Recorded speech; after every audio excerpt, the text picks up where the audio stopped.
Okay, just a quick update. I moved some nooks that I made into one of my out yards.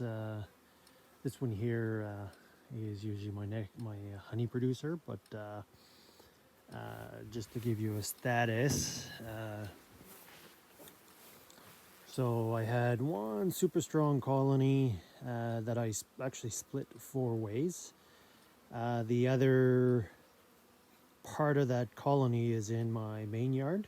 So the one in the middle here is the old queen with a frame of brood, a couple frames of honey condensed down, and then either side each got 2 frames of brood, some honey, and some pollen.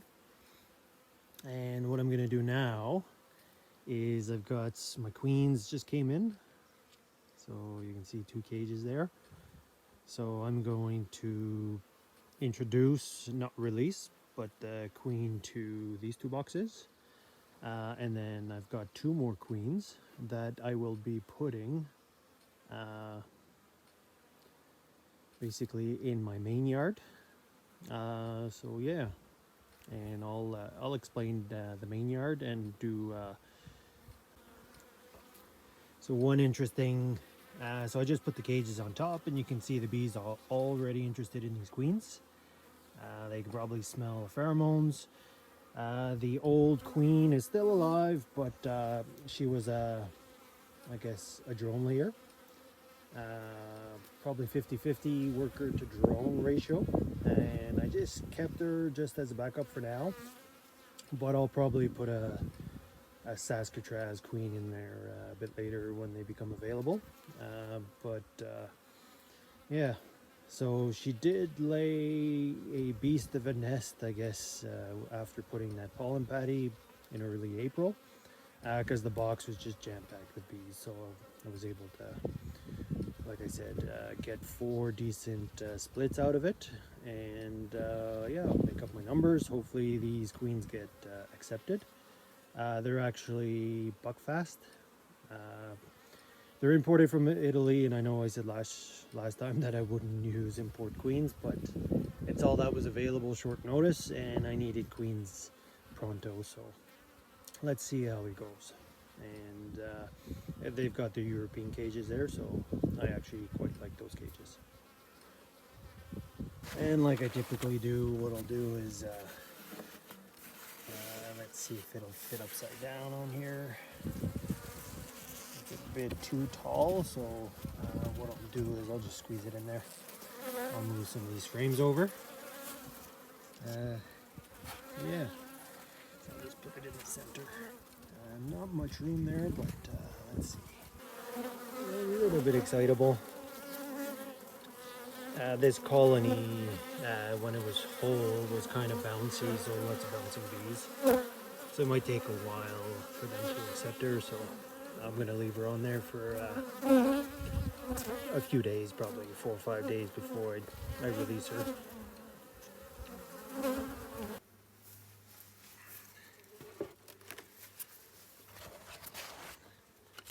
I guess the video's still going. So again, same thing here. I'll stick the queen in the middle there. I'll see if there's room. I guess it did come with lots of attendants, so I'll just stick it on there, see how they react.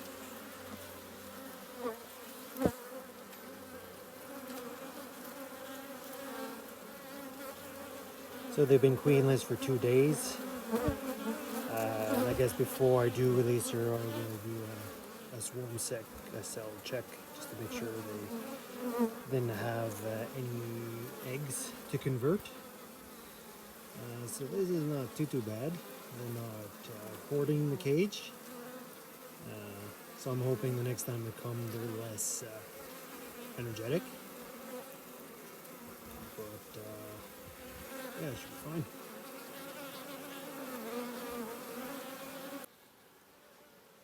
Okay, just a general yard update. So you can see slightly different. I've taken the top boxes off with the liquid feeders. They're taking the open feeder on my deck and bringing some decent nectar in, so I'll leave it at that. So the big one that was in the middle, I broke it down into 4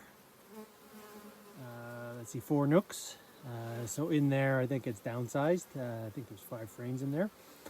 There's no queen. I moved the queen to the other yard. This one here has the queen that I took from the sick hive on top of the table there. So that one there pretty much dwindled to nothing. The queen is laying and the pattern's really nice. The queen's vigorous. She looks really nice actually. So I'm gonna test her out. She's a 2nd year queen, so I put her in there mid-summer to late summer. So she's actually not even a year old yet, so which is perfect. And then she's just a BC mutt, probably with some carney, and it's exactly what I like in my yards. So I've got a queen for this one that I just picked up. So I'm gonna just put the cage on top. And the goal is to make that into a colony. And the one at the end there,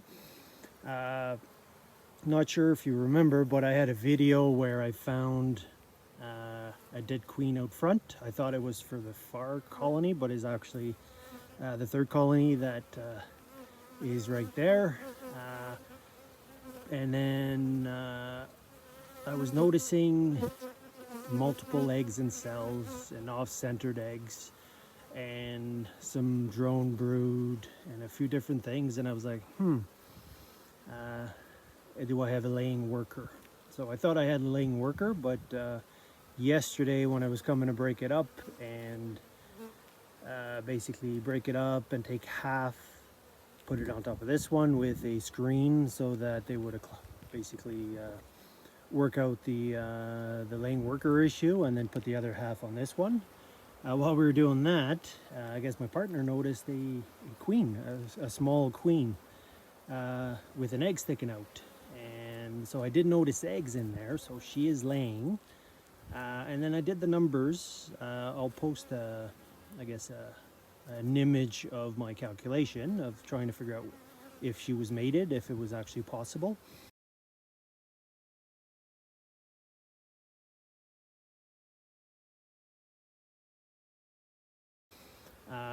If you remember, I put pollen patties on April 6th, and if you count, give it 2 days before, say, the old queen would have started laying, that would make it pretty much the queen emerging 16 days later, around the 3rd. And I guess if you look at that timeline that I made, the mating flight, so a few days after the queen would emerge, actually lined up perfectly with our first warm sunny day. And on that day there just happened to be a temperature spike where the slatted rack and the temperature on the bottom board spiked up above 30, telling me that the bees actually bearded out, they moved out. So it's telltale signs of potentially a mating flight. The big colony that was in the middle here had quite a few overwintered drones on top of the drones that they produced, but those probably weren't sexually mature yet. And actually in front of every colony, pretty much all winter, there were dead, like the occasional dead drone in the colony or out front.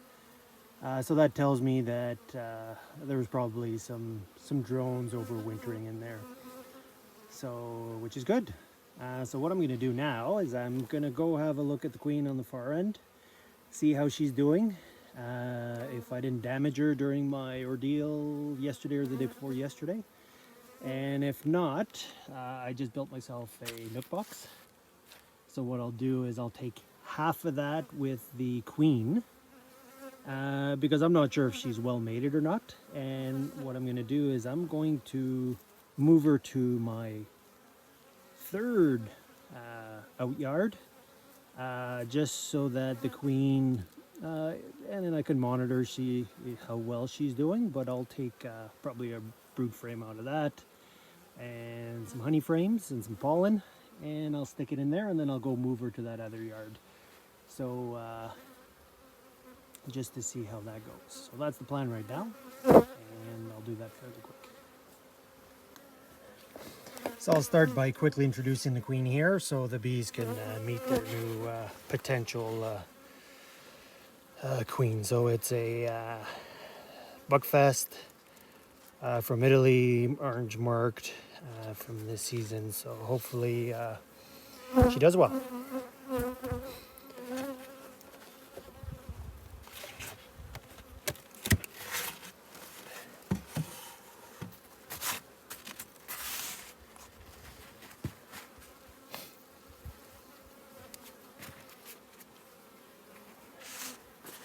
I got some big ants there that I'll need to work on.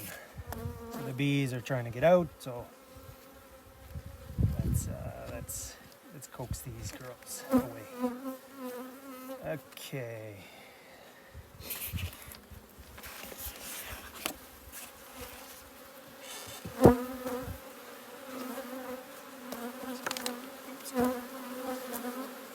My clumsiness comes out. So what I'll do is I'll just put the queen cage in the middle. They're queenless now, so they've been a very, I guess, naughty colony. So that's a bit too aggressive for me. But what I'll do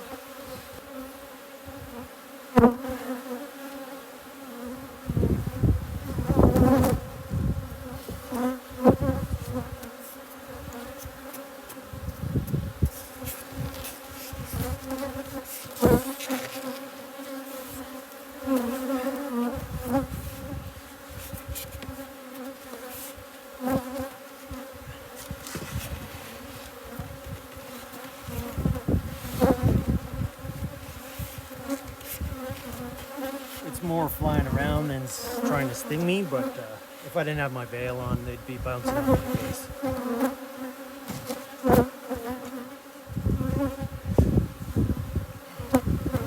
And I'm gonna leave them for about a week almost before I go back. Okay, so let's have a quick look at that queen and see how she's doing.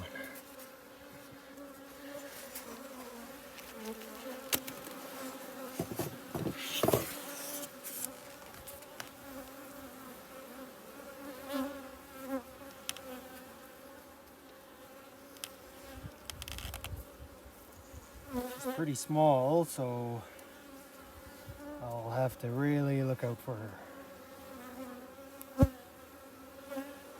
See how much calmer these bees are? Okay,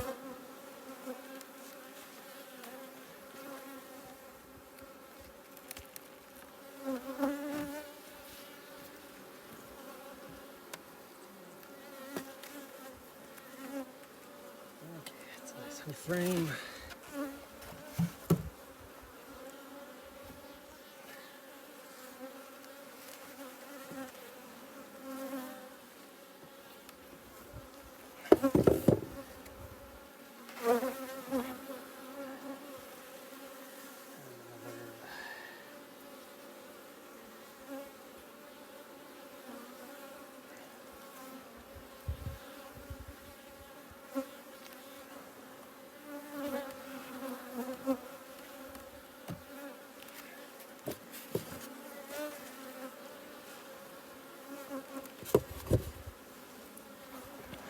I'll just put this up a bit. Oh.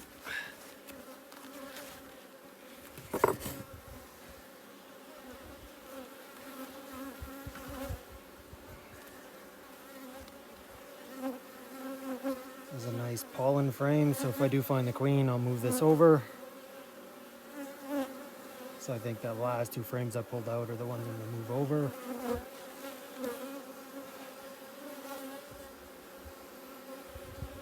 So I'll move most of the drone or the brood, so that way this colony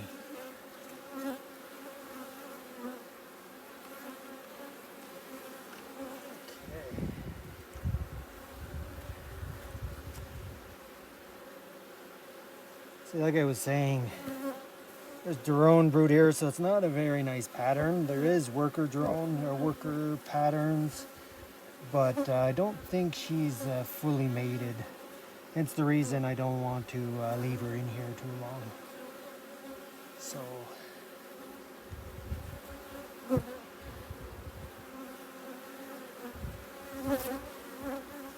it's still neat that they superseded late winter.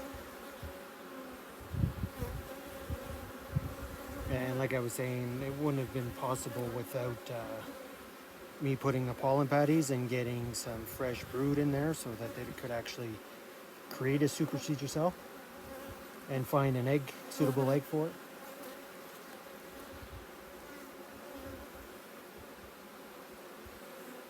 Because there are baby bees in here, so she has produced workers.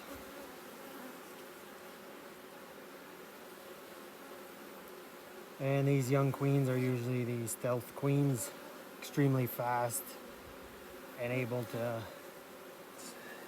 seal.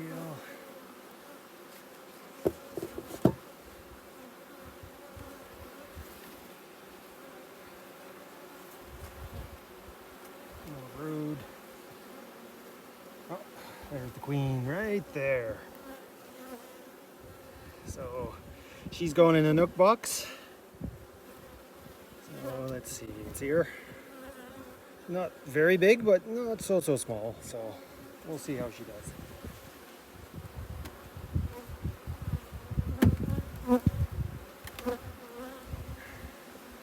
Let's see what this next frame is.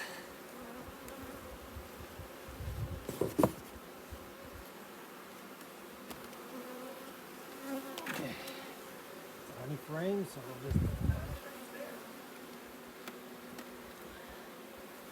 I'll move it over. And then this guy out.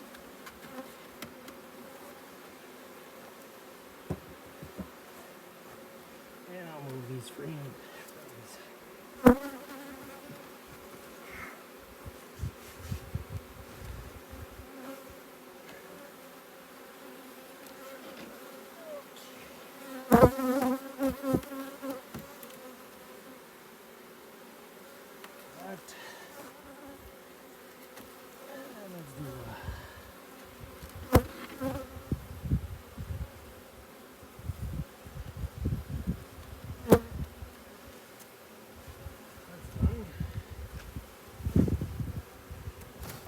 Move this honey frame over here.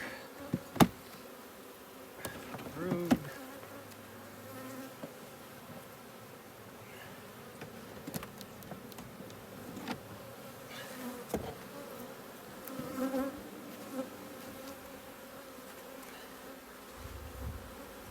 Just put that here.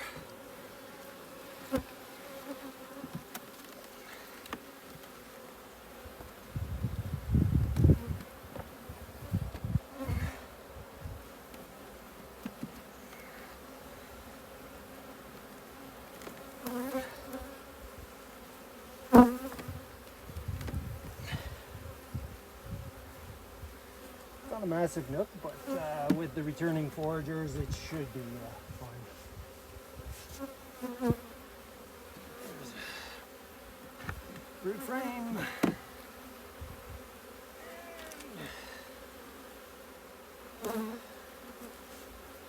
Let's just put it in there.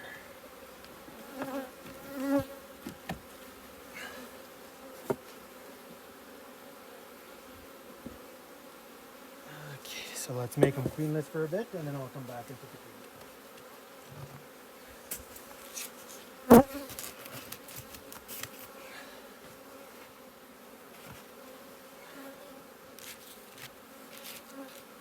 Okay.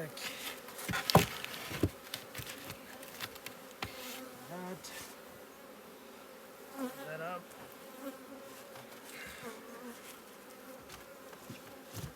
There we go.